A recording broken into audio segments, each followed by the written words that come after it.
باسم الاب والابن والروح القدس الاله الواحد امين. اول حاجه عايز اقولها لكم قصص الخلاص على انواع. ففي نوع ياتي فيها الخاطئ للرب مثل الابن الضال لما جه وقال اخطأت الى السماوات قدامك ولست مستحقا ان ادعى لك ابنا اجعلني كاحد اجرائي. ومثل العشار اللي راح للهيكل ووقف من بعيد وقال ارحمني يا رب فاني خاطئ فخرج مبررا. وفي نوع ياتي الرب اليه كعذراء النشيد اللي جه ربنا وقرع على الباب بتاعها وقال لها افتحي لي. وكما ورد في سفر الرؤيا ان الرب بيقول انا واقف على الباب واقرع، من يفتح لي ادخل واتعشى معه. ولكن سواء كان الشخص ياتي الى الرب او ياتي الرب اليه لابد من عنصر الاستجابه البشريه، لازم. لان عذراء النشيد الرب جه ليها وهي لم تستجب فتحول وعبر وقالت نفسي خرجت حينما أدبر، طلبته فما وجدته، دعوته فما أجابني. ده الرب جه ليها وهي لخبطت. الشاب الغني جه لربنا وربنا اداله النصيحة فمضى حزينا لأنه كان ذا أموال كثيرة، إن ما فيش استجابة. في قصة زكا اجتمعت إرادة ربنا مع إرادة زكا. ربنا قال له يا زكا اسرع وانزل لأني اليوم اتعشى في بيتك، وزكا فتح له بيته وكان فرحان بيه، وربنا قال اليوم حدث خلاص لأهل هذا البيت. إذن المهم إن الإنسان يستجيب لربنا سواء ربنا هو الذي أتى أو هو الذي ذهب.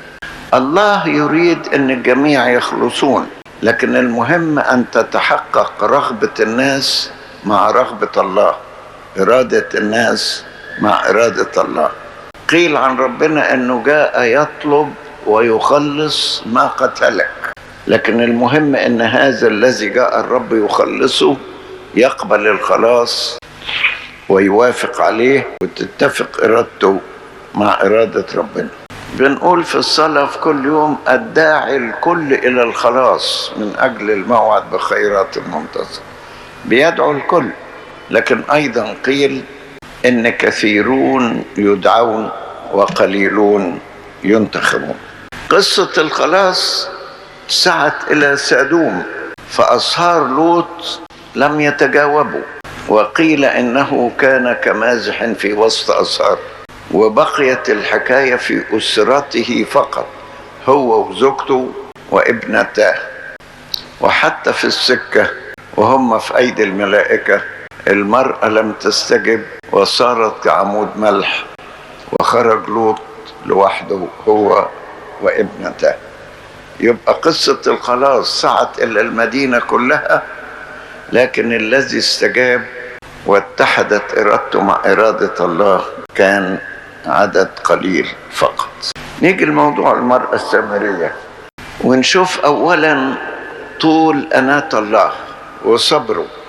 المرأة السامرية دي مشيت مع 5 رجال وربنا شايف وساكت ومحتمل وما بيتكلمش. ونفس أهل السامرة كلهم من أول ما انفصلوا أيام يربعام الذي وقف ضد رحبعام ابن سليمان وكون له دولة لوحده وجاب له عجلين وحطهم على جبل السامرة وقال هذه هي آلهتك يا إسرائيل التي أخرجتك من أرض مصر. وربنا ساكت وصابر وشايف لغاية لما يأتي الوقت المناسب. يأتي الوقت المناسب لافتقاد المرأة السامرية ولافتقاد أهل السامرة. يأتي زمان افتقادهم وموعد خلاصهم، تمام زي الشيوعيين اللي كانوا في روسيا قعدوا يقولوا ما فيش ربنا ما فيش ربنا، وقعدوا 70 سنة يقولوا ما فيش ربنا. ومات ستالين وهو بيقول كده، ومات لينين وهو بيقول كده، وربنا سامع وساكت إلى أن أتى زمان افتقادهم ورجعوا إلى الإيمان مرة أخرى. يبقى برضو نضع في ذهننا ازاي ان ربنا بيفتقد الناس اللي عايشين في الخطية، وهيجي لهم يوم وهو يبقى في داخله عطشان إلى هؤلاء الناس، زي ما احنا بنصلي ونقول يا الله إليك أبكر عطشت نفسي إليك.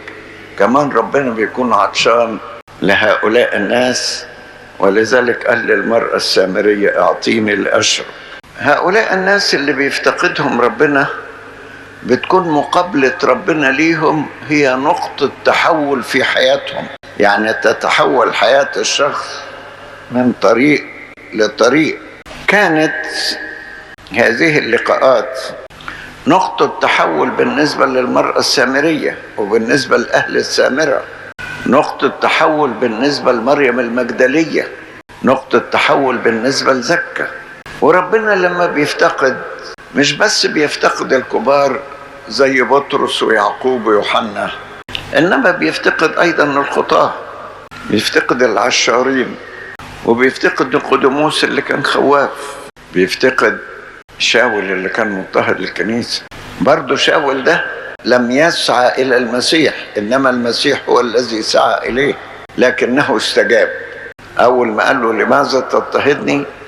قال له ماذا تريد يا رب أن أفعل؟ زي ما قال له نفذ.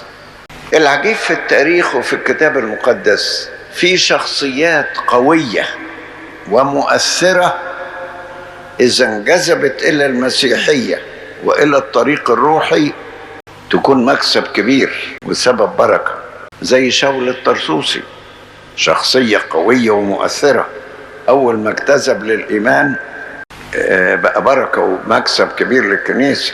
وفي أشخاص من فلاسفة الوثنية لما انجذبوا للمسيحية صاروا فلاسفة مسيحيين. في شخصيات قوية زي القديس أغسطينوس لما انجذب للمسيحية صار عامل قوي في روحيات الكنيسة كلها على مدى الأجيال، لأن شخصية قوية مؤثرة. المرأة السامرية دي إنسانة قوية في اجتذاب الرجالة وقوية في طرد الرجالة، بس قوة خاطئة. وأيضا كانت على الرغم من خطاياها وإنسانة ماشية في الخطية كان عندها معلومات دينية كتيرة، وكانت تعرف تجادل وتتناقش حتى مع المسيح.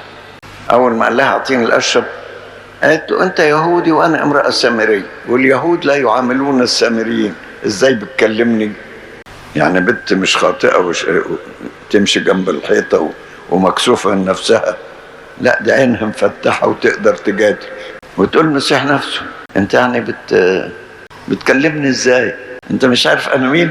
أنا سامري وأنت راجل يهودي، واليهود لا يعاملون السامريين، فأنت يعني خرجت عن القاعدة والتقاليد بتاعت آبائك وأجدادك. طبعا المسيح تجاهل النقطة دي شوية كده. صحيح اليهود لا يعاملون السامريين، لكن أنا جئت لأخلص السامريين. جئت إيه؟ لأخلصك أنت وأخلص شعبك من السامريين. صحيح اليهود لا يعاملون السامريين، لكن أنا جئت لأصالح السمائيين مع الأرضيين، وأصالح اليهود مع السامريين، وأصالح اليهود مع الأمم. عشان كده قال لها لو كنت تعرفي مين اللي بيكلمك، لكن ما ردش على حكاية اليهود والسامريين. قال لها لو كنت عارفة مين اللي بيكلمك لكنت تطلبي منه الماء الحي، الماء الحي اللي أنا أعطيه من يشرب منه لا يعطش أبدا. هي اتشعلقت في كلمة الماء الحي ونسيت عبارة لو كنت تعلمين مين اللي بيكلمك. لكن حكاية مين اللي بيكلمك مجادلة ومقاوحة. قالت له أنت أعظم من أبونا يعقوب، أنت أعظم من أبونا يعقوب اللي ادانا البير ده وشرب هو منه هو وأولاده ومواشيه. برضه السيد المسيح ساب النقطة دي. في أوقات في المناقشة تستلزم قاعدة المناقشة أن الواحد لا يجاوب على كل سؤال وعلى كل تعليق، يقول كلام يغطي عليه لكن مش كل كلمة يجاوب عليه. لما قالت له هو أنت أعظم من أبونا يعقوب ما ردش على دي. ولما قالت له طب اعطيني من الماء الحي، هو كويس ان المرأة السامرية دي ماشية في الخطية، وكل ما يجي راجل توقعه، لغاية لما جه الراجل اللي تقف قصاده خايفة تقول له يا سيد. في كل كلامها كانت تكلم يسوع تقول له يا سيد، له هيبة معينة. قالت له يا سيد اعطني من هذا الماء الحي علشان ما تعبش نفسي واجي استقي من البير. برضه هي ما فهمتش يعني ايه الماء الحي، فاكره الماء الحي زي الماء اللي بتاخده في الزلعه بتاعتها ولا الجره بتاعتها. المسيح دخل بقى في الموضوع، قال لها طب اذهبي وادعي زوجك. ابتدى يدوس على الدمل، على الجرح اللي يوجع. اذهبي وادعي ايه؟ زوجك. قالت له يا سيد ليس لي زوج. طبعا كلمة ليس لي زوج نوع من الاعتراف، لأن هي معاها راجل، لكن الراجل ده مش زوج. السيد المسيح فيما يكلم هذه المرأة كلمها بكل رقة وبكل ذوق وبكل ألفاظ خفيفة مقبولة. قال لها حسنا قلت إنه ليس لك زوج، لأنه كان لك 5 أزواج والذي معك الآن ليس هو لك.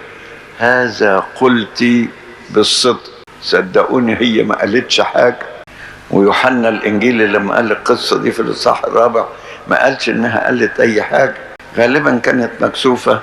يقول لها كان لك 5 أزواج، تهز راسها كده، والذي معك الآن ليس هو لك، تهز راسها بالإيمان.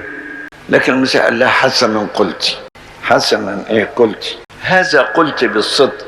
بين كلمة حسنا قلت المديح في أول الكلام، وهذا قلت بالصدق المديح في آخر الكلام، وضع لها الخطية بتاعتها إن كان لك 5. دي تعطينا فكرة عن طريقة تقبل الاعترافات.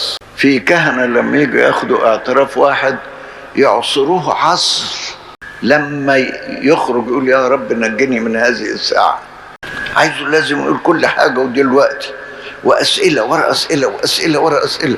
جرى لك يا ابونا؟ انت واحد وقع في ايدك يعني تشطب عليه؟ يعني ساعات تيجي واحدة تعترف على ابونا تقول له يا ابونا انا واقع في الخطية حللني، يقول لها الله يحلك. لكن لو قسيس قال لها واقع في الخطية، يعني ايه خطية؟ اي خطية تقصدي؟ تاني مرة مش هنشوف وش ابونا ده تاني، لانه انسان صعب. الاعتراف عايز رقة. السيد المسيح كان في منتهى الرقة في الكلام مع المرأة الخاطئة، لذلك نتيجة لرقته في الكلام معاها وعدم جرحه لشعورها قالت له يا سيد أرى إنك نبي، أرى إنك نبي. يعني بدأت تخش في الإيمان. كما أن المسيح تدرج معها، هي أيضا تدرجت مع السيد المسيح في قبول سعيه لخلاصه. قالت له أرى إنك نبي. لكن على الرغم من أنها قالت كده، كان أمامها مشكلتان لاهوتيتان عايزة تعرفها. إيه المشكلتين دول؟ مش كل مشكلة مكان السجود. هل الناس يسجدون في أورشليم في الهيكل هناك حسب تعليم اليهود، أم يسجدون في جبل السامرة حسب تعليم السامريين؟